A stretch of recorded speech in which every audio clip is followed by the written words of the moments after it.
नमस्कार, आप देख रहे हैं जीबीसी अपडेट में हिमाचल बुलेटिन। मैं हूं आपके साथ रीना सहोता। आइए नजर डालते हैं हिमाचल प्रदेश की खास बड़ी खबरों पर। सबसे पहले सुर्खियां। मुख्यमंत्री सुखविंदर सिंह सुक्खू मंगलवार को करेंगे वाटर स्पोर्ट्स का शुभारंभ और जनसभा को करेंगे संबोधित। सीएम सुक्खू ने कहा, कांग्रेस के नहीं भाजपा के 10 विधायकों ने की अलग बैठक, अपना कुनवा संभालें। प्रदेश के युवाओं में हार्ट अटैक के मामले रहे हैं बढ़, डॉक्टर बोले गलत खान पान सबसे बड़ा कारण। बिजली बोर्ड कर्मियों व पेंशनरों ने सरकार के खिलाफ खोला मोर्चा, प्रदेश भर में प्रदर्शन। डोडरा से कवार की पहाड़ी 14,830 फीट की ऊंचाई पर शांचल टॉप पर नजर आते हैं लाल गलीचे। दीपावली के लिए एचआरटीसी की बसें फुल।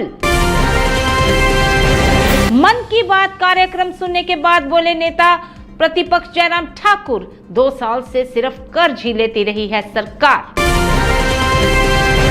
बिना ई वे बिल हिमाचल में एंट्री नहीं, टैक्स चोरी रोकने को महकमे ने उठाया कदम। बर्फबारी से पहले 35 सड़कों के टेंडर की तैयारी, 16 परियोजनाएं अभी भी पाइपलाइन में। हिमाचल के कुछ भागों में इस दिन बारिश बर्फबारी की संभावना, जाने 30 नवंबर तक मौसम का पूर्वानुमान। अब खबरें विस्तार से। मंगलवार को करीब 12 बजे मुख्यमंत्री मंडी भराड़ी पहुंचेंगे। यहां वे विधिवत रूप से वाटर स्पोर्ट्स गतिविधियों का शुभारंभ करेंगे, साथ ही झील में क्रूज की सैर भी करेंगे। मंडी भराड़ी में ही मुख्यमंत्री जनसभा को संबोधित करेंगे। उसके बाद बिलासपुर पहुंचेंगे, जहां पहले विजिलेंस एंड एंटी करप्शन भवन का शुभारंभ करेंगे। उसके बाद रोड़ा सेक्टर में डिजिटल लाइब्रेरी का शुभारंभ भी करेंगे। करीब 3:15 पर मुख्यमंत्री लुहणू मैदान से शिमला के लिए रवाना होंगे। मुख्यमंत्री के दौरे को लेकर मंत्री राजेश धर्माणी ने समीक्षा बैठक में कार्यकर्ताओं को जरूरी निर्देश भी दिए हैं।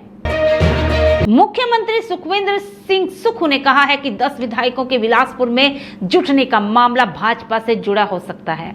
भाजपा नेताओं को कांग्रेस पर दोषारोपण करने की बजाय अपनी अंदरूनी लड़ाई पर ध्यान देना चाहिए। डोडरा कवार में मीडिया से बातचीत में सीएम सुक्खू ने कहा कि मुझे लगता है कि बिलासपुर में कांग्रेस के नहीं बल्कि भाजपा के विधायकों की बैठक हुई होगी। वहीं मंत्रिमंडल विस्तार पर मुख्यमंत्री ने कहा कि इसे हाईकमान की मंजूरी के बाद किया जाएगा। खबर आज के युवाओं को लेकर है कि हिमाचल प्रदेश के युवाओं में हार्ट अटैक के मामले बढ़ते ही जा रहे हैं। गलत खान पान इसका सबसे बड़ा कारण है। युवा जंक फूड का अधिक इस्तेमाल कर रहे हैं, ऐसे में मामलों में बढ़ोतरी हो रही है। मंडी में इंडियन मेडिकल एसोसिएशन के 2 दिवसीय राज्य चिकित्सा सम्मेलन हिम मेडिकॉन में चिकित्सकों ने कई खुलासे किए। उद्घाटन सत्र में मुख्य अतिथि के तौर पर चिकित्सकों को संबोधित करते हुए अटल मेडिकल विश्वविद्यालय नेरचौक मंडी के उप कुलपति प्रोफेसर सुरेंद्र कश्यप ने कहा कि भारत सभी देशों से अधिक डॉक्टर हर साल तैयार करता है। राज्य बिजली बोर्ड के कर्मचारियों ने सरकार के खिलाफ संघर्ष तेज कर दिया है। संयुक्त मोर्चा की अगुवाई में बिजली बोर्ड कर्मचारी, अभियंता व पेंशनरों ने पूरे प्रदेश भर में कार्यालयों के बाहर मांगों को लेकर प्रदर्शन किया है। शिमला में बोर्ड मुख्यालय कुमार हाउस में सैकड़ों कर्मचारियों ने प्रदर्शन कर रोष व्यक्त किया। इस अवसर पर संयुक्त मोर्चा के संयोजक ई लोकेश ठाकुर के अतिरिक्त हीरालाल वर्मा, पेंशनर फोरम से टी.आर. गुप्ता व संयुक्त मोर्चा के पूर्व संयोजक ई सुनील ग्रोवर भी उपस्थित रहे और अपने विचार रखे। एक बहुत ही खूबसूरत नजारा, करीब 14,830 फीट की ऊंचाई चढ़ने के बाद शांचल टॉप पर आता है।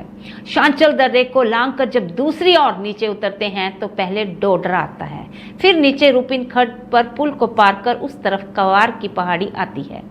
डोडरा से देखने पर कवार की पहाड़ी पर लाल लाल गलीचे बिछाए दिखते हैं। जब स्थानीय ग्रामीणों से पूछा ये क्या है तो वे बोले ये बाथू की फसल है। बाथू से रोटी बनती है, इससे लिम्बड़ी तैयार होती है। लिम्बड़ी डोडरा और कवार की एक प्रमुख डिश है, यानी यह एक तरह का बाथू की खीर है।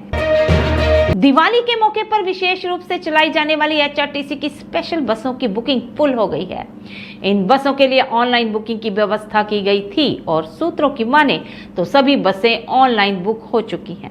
ऐसे निगम ने 100 स्पेशल बसें चलानी थी, लेकिन इसके बाद संख्या को बढ़ाकर 155 कर दिया गया था। अब बताया जाता है कि उन बसों की भी एडवांस बुकिंग हो चुकी है, जिससे इस दीपावली निगम को खासा फायदा होने वाला है।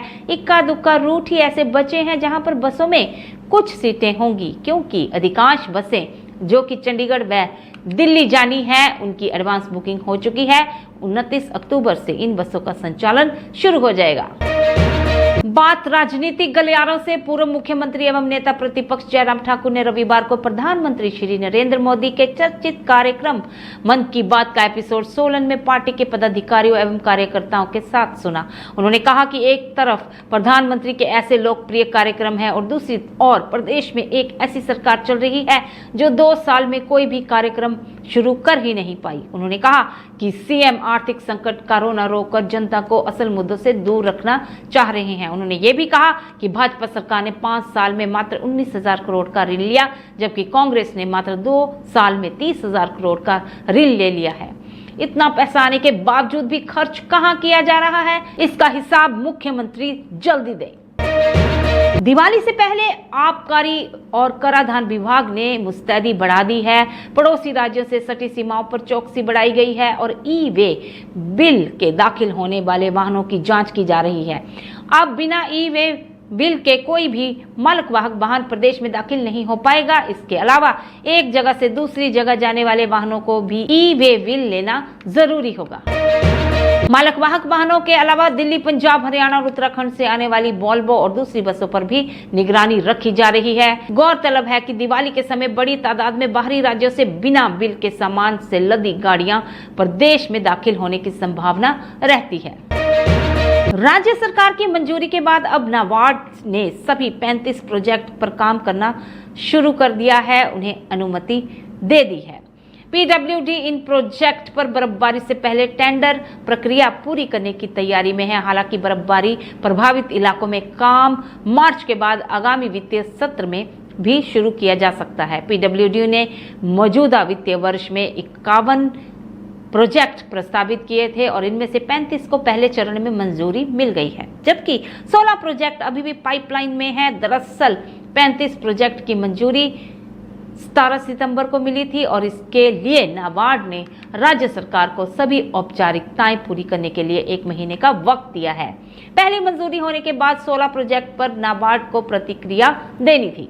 हिमाचल बुलेटिन में आज के लिए बस इतना ही। जुड़े रहें हमारे साथ इसी तरह की ताजा तरीन खबरों के लिए। तब तक के लिए जय हिमाचल, जय भारत।